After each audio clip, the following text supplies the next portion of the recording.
Նախ նշեմ, որ դեռահասները իրավունք չունեն էներգիայի կորուստ ունենալ,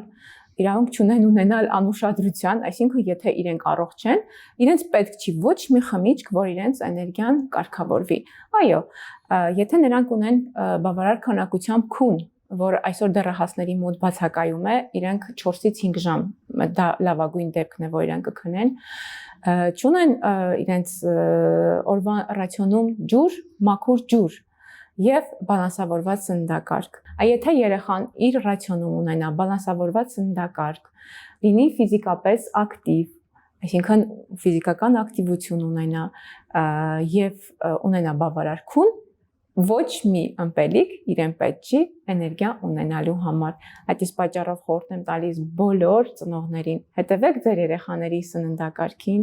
հետևեք ձեր երեխաների ճիշտ քնի ռեժիմին եւ հետևեք, որ նրանք ունենան ֆիզիկական ակտիվություն։